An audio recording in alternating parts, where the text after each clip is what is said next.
Hello everyone, good morning. কেমন আছো সবাই? আশা করি সবাই খুব ভালো আছো। মন্দিরাস ব্লগসের একটি নতুন ব্লগে তোমাদের সবাইকে স্বাগত জানাই। আজ হচ্ছে বৃহস্পতিবার আর সকাল এখন বাজে 7:20। আর আমার মেয়ে যথারীতি স্কুল চলে গেছে তোমার 7টার সময়তে। মেয়েকে পাঠিয়ে দিয়েছি আর এখন ছেলের জন্য সমস্ত কিছু রেডি করছি। ছেলেকে ঘুম থেকে উঠিয়ে দিয়েছি, তারপর তোমার ব্রাশ করিয়ে দিয়েছি। আর এই যে দেখো খাবার, এই যে খাবার তোমার খাবার করছি, রেডি করে দিয়েছি। এবার দুধ মুড়ি দিচ্ছি। আমি এখনও এইভাবেই মানে গুঁড়ো করে খাওয়াই, কারণ কি বলতো তাড়াতাড়ি ওর খাওয়াটা হয়ে যায়, যার জন্য। তো রেডি করে দিয়েছি খাবার। এবারে তোমার ওকে রেডি খাওয়াবো জাস্ট, আর তারপরে ও আবার বেরিয়ে যাবে 8:45টার সময়তে। তো আর এদিকে তোমাকে ব্যাক ক্যামেরা করে দেখাচ্ছি, দেখো বিছানার কি অবস্থা। এই দেখো বিছানার কি অবস্থা, দেখো এখনও বিছানাটা তুলিনি, জাস্ট মশারিটা খুলে ওই দিকটাতে রাখলাম। কারণ হচ্ছে যে তোমার মানে এখন যদি তুলতে যায় দেরি হয়ে যাবে। ছেলেকে পাঠিয়ে দিয়ে বিছানা গুছাবো, আর তারপর আমি নিজের কাজ করব। এদিকে টিভিটা চালিয়েছিল একটু। তো চলো এখন তাহলে ঝটপট করে খাওয়া দাওয়াটা ওকে করিয়ে নিই, তারপর স্কুলে নিয়ে যাবে। চলো।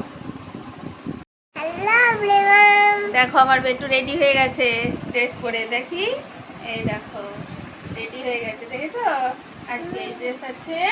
বেটু রেডি হয়ে গেছে। এখন 8:45 বাজে। চলো তাহলে ওকে ছেড়ে দিই। চলো তারপরে আবার তোমাদের সাথে দেখা হচ্ছে। চলো ওকে স্কুলে পাঠিয়ে দিয়ে আমিও আমার সমস্ত কিছু যা কিছু সকালে দৈনন্দিন কাজ থাকে ওকে পাঠিয়ে দিয়ে পর আমি এই যে ঠাকুরের একটু পুজো করি, জপ করি। তো সেইগুলো একটু তোমাদের সাথে আগেই শেয়ার করেছি। যারা যারা আগের কোনো ভিডিও দেখোনি তারা কিন্তু আমার ভিডিও দেখে নিতে পারো। তো আমি ওইসব করে তারপর এখন গাছে জল দিচ্ছি। আমার রেগুলার এটা কাজ। তো তোমাদের সাথে আমার অনেকদিন শেয়ার করা হচ্ছিল না, সেই মতো ভিডিও করতে পারছিলাম না। তো গাছে সেদিনে একটু ঝড় বৃষ্টি হয়েছিল, তার জন্য গাছটা না, মানি প্ল্যান্টের গাছটা একটু দেয়াল বেয়ে উঠছিল, পড়ে গেছিল। তো সেটাকেই আমি একটু তুলে ঠিক করে রাখলাম। আর এই দিকের গাছগুলোতেও জল দিয়ে দিচ্ছি। তোমাদের সাথে অনেক দিন এইভাবে শেয়ার করা হয়নি যে প্রত্যেক দিন আমি গাছে জলটা দিই। আর হ্যাঁ, তোমার পাখিতে জানো খুব বাসা করছে এইখানে গাছগুলোতে দিয়ে। এত গাছগুলোর ওপরে খড়কুটো সব ফেলছে। আর ওই ওপরে যে মানে এসির বাইরের যে পাখাটা আছে না, ওইটাতে জানো তো খুবই পরিমাণ মানে প্রচুর পরিমাণে পাখির বাসা করতে শুরু করেছে। এবার বাসাটা মানে হতে না দেওয়াটাও খারাপ, কিন্তু কি করব বলো, ঘরের জিনিসটা তো আর নষ্ট করতে পারি না। সেই কারণের জন্য মানে আমাকে এই যে দেখো কত কত কত খড়কুটো সব এনে ফেলে, প্রত্যেক দিনই আমাকে এটা করতে হয়। কাজে দিদি রোজ আসে কিন্তু এগুলো পরিষ্কারই করে না, সেই আমাকেই করতে হয়।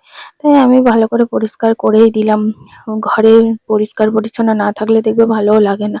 তো যাই হোক, গাছে জল টল দেওয়া কমপ্লিট করে এরপর বিছানাটা তুলবো। তোমাদের সাথে আগেই বলেছিলাম না যে বিছানাটা তোলা হয়নি, ছেলে স্কুল চলে যাওয়ার পর আমি বিছানাটা তুলবো। তো এখনো আমি চা খাইনি। আগে সমস্ত কিছু কাজটা কমপ্লিট করে নেব, তারপর নিচে গিয়ে এরপর চা খাবো। আর তার সাথে তোমার আরো অন্যান্য কিছু কাজগুলো আছে, সেগুলো একেবারে করে নিয়ে তারপরে আমি চা খেতে বসবো। আসলে কি বলতো জানো তো, কাজ পড়ে থাকলে আর আমি বসে বসে চা খেতে পারি না, মানে আমার খুব অস্বস্তি লাগে। তাই জন্য মনে হয় হাতের কাজগুলো সমস্ত কিছু করে নিই, তারপর একটুখানি বসে আরামসে চাটা খাবো। সকালে আমি সারাদিনে একবারই চা খাই, মানে শুধু সকালবেলাটা। তো সেই সকালবেলাটা চাটা যদি একটুখানি না মানে ভালো করে খাই, বসে একটু রেস্ট নিয়ে মনের মতো করে, তো তাহলে না একদম দিনটা যেন ভালো যায় না, এরকম আমার মনে হয়। তো সেই জন্য হুড়োহুড়ি তাড়াহুড়ি না করে আস্তে আস্তে করে আমি সমস্ত কিছু কাজ সমস্ত কিছু গুছিয়ে নিয়ে তারপরেই আমি আমি চাটা খেতে বসি। আর এই বিছানাটা মানে চাদরটা এত সুন্দর না, মানে পুরো চারিদিকে যেন তো গার্ডার দেওয়া, মানে রাবার দেওয়া, তো এত সুন্দর টান টান করা থাকে। আমার তো খুব ভালো লাগে জানো তো। বসলাম সমস্ত কিছু কাজ কমপ্লিট করে সেরে, তারপরে এসে বসলাম জাস্ট। আর এই যে দেখো সকালে এখন বাজে 9:15, আর আমি এখন 1 কাপ চা নিয়েছি। এই যে চা, আর মেয়ের জন্য পাস্তা বানিয়েছিলাম সকালবেলা টিফিনে। তো আমার তো আর টিফিন খাওয়ার খুব একটা হয়ে ওঠে না, তো ওই জন্য এই যে পাস্তা, চার-5টা নিয়ে নিয়েছি, এখন এবারে খাবো, তারপর কাজে লেগে পড়বো। তো চলো ভিডিওটা দেখতে থাকো, স্কিপ না করে। নেক্সট আবার দেখা হচ্ছে। চলো এবার রান্নার পালা। রান্না তো করতে হবে, বলো, ছেলে আবার 11টার সময় চলে আসবে। তো তার মাঝখানে তাড়াতাড়ি করে রান্নাটা করে নিচ্ছি আমি। ওইদিকে তোমার আলু পটলের তরকারি করব, ওইদিকে কুঁদরি ভাজা করব। আজকে আমি মানে ভিডিওটা ভেবেছিলাম যে করব তরকারিগুলো রান্না করা, সেই ভিডিওগুলো করে রাখবো, কিন্তু কি বলতো আমি তাড়াতাড়িতে সব ভুলে গেছি। তো আমি এমনি জাস্ট তোমাদের সাথে হাতে ধরে ধরেই শেয়ার করে নিচ্ছি। এদিকে আলু পটলের তরকারিটাও হয়ে গেছে আমার। দেখো আলু পটলের ঝোল করেছি আজকে, যেহেতু ডালটা করিনি সেজন্য একটু ঝোল ঝোল করেছি। আর এদিকে কুঁদরি ভাজাটাও কমপ্লিট হয়ে গেছে। আর তোমার এদিকে উচ্ছে ভাজবো, তাই জন্য উচ্ছেগুলো আর কালকে রাত্রেবেলায় কুমড়োর তরকারি করেছিলাম, তো কুমড়োর ছালগুলো রেখে দিয়েছিলাম। এরকম উচ্ছে ভাজলে না, উচ্ছে আলু দিয়ে ভাজি, নয়তো উচ্ছে তারপরে তোমার কুমড়ো খলা বা লাউ থাকলে লাউ খলা এগুলো দিয়ে ভাজি, পেঁয়াজ দিয়ে খেতে কিন্তু খুব সুন্দর লাগে। তোমরাও খেয়ে দেখবে, এরকম কিন্তু ভালো লাগে। আমি এগুলো শাশুড়ি মার থেকেই শিখেছি। তো যাই হোক, বাপের বাড়িতে তো আর রান্না করে কখনো খাইনি। সেই মানে সেই সুযোগটাও হয়নি। আমার মা আমাকে কোনো কিছু শেখায়নি, মানে করতেও দিত না। বাপের বাড়িতে সবাই এরকম থাকে, তো শ্বশুর বাড়ি এসে তো যথারীতি করতেই হবে। আমি মোটামুটি এখন রান্না পারি, মানে আস্তে আস্তে করে শিখছি আর কি। প্রত্যেক দিনেরটা আমার রেগুলার যে রান্নাটা হয় সেটা আমি মোটামুটি পারি এখন করতে, মানে এত বছর ধরে তো করিনি, আর এখন করতে হচ্ছে। যাই হোক, চলো কি আর করা যাবে, করতে তো হবেই একদিন না একদিন, তাই না? তো এই যে উচ্ছে আর আলু আজকে আর দিলাম না, উচ্ছে আর কুমড়ো খলাগুলো দিয়ে ভালো করে তোমার ধুয়ে নিয়ে তারপরে এই যে বসিয়ে দিলাম উচ্ছে ভাজা। আর তোমার একটুখানি নুন আর হলুদ দিয়ে দিলাম। আজকে আর পেঁয়াজ দিলাম না, কারণ আজকে বৃহস্পতিবার তো আমরা নিরামিষ খাই। আর সেই জন্য, আর ওদের জন্য অ্যাকচুয়ালি আমরা বাড়িতে নিরামিষই হয়, কিন্তু কি বলতো, আমার শাশুড়ি মা যেহেতু শরীর খারাপ না এখন, সেই জন্য শাশুড়ি মাকে প্রত্যেকটা দিনই ডিম দিচ্ছি।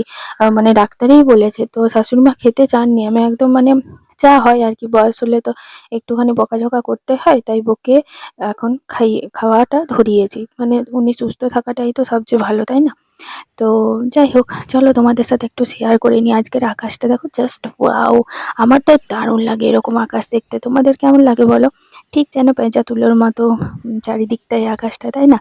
আমার এত ভালো লাগে এই আকাশটা দেখতে তোমাদের সাথে, তাই জন্য শেয়ার করে নিচ্ছি। আর ওইদিকে দেখো কাজ চলছে, ফ্ল্যাটের কাজ কিন্তু এগোচ্ছে পুরো। ওইদিকে তোমার রড বাঁধা শুরু হয়ে গেছে। তো আস্তে আস্তে তোমাদের সাথে সমস্তটাই শেয়ার করব, কতটা কি উঠলো না উঠলো, সবটাই তোমাদের সাথে শেয়ার করতেই থাকবো। তো আপাতত এই যে দেখতেই পাচ্ছ আকাশটা তোমাদের সাথে ঘুরিয়ে ঘুরিয়ে মানে আমি শেয়ার করছি। আমার খুবই ভালো লাগে। যারা ছবি আঁকে না তারা এইভাবে দেখে, জানো তো। আমিও ছোটবেলায় ছবি আঁকতাম, তো সেই জন্য আমার এগুলো খুব ভালো লাগে দেখতে। আর চলো আর কি, এই ব্লগটা এই পর্যন্ত। তোমাদের যদি ভালো লাগে অবশ্যই একটা লাইক করে দিও, আর কমেন্ট করো, শেয়ার করো। আর যারা যারা আমার চ্যানেলে নতুন আছো তারা প্লিজ আমার চ্যানেলটিকে সাবস্ক্রাইব করতে ভুলে যেও না। সাবস্ক্রাইব করো, আর পাশে থাকা বেল আইকনটা অবশ্যই করে ক্লিক করে রেখো, যাতে নোটিফিকেশন সবার প্রথমে তোমাদের কাছে পৌঁছে যায়। আর আমার এই ভিডিও যারা ফেসবুকে দেখছো তারা প্লিজ আমার ফেসবুক পেজটাকেও ফলো করে রেখো। তো চলো আজকের মতো আসি, টাটা বাই বাই। সবাই ভালো থেকো, সুস্থ থেকো। দেখা হচ্ছে তোমাদের সাথে নেক্সট একটা ভিডিওর সাথে। ততক্ষণের জন্য তোমরা সবাই ভালো থেকো। আর হ্যাঁ, অবশ্যই কিন্তু আমাকে জানিও যে আমার ব্লগগুলো তোমাদের কেমন লাগছে। তোমরা অনেকেই কমেন্ট করো, সেজন্য আমার খুব ভালো লাগে। তো চলো, তোমরাই হচ্ছে আমার মোটিভেশন। চলো টাটা।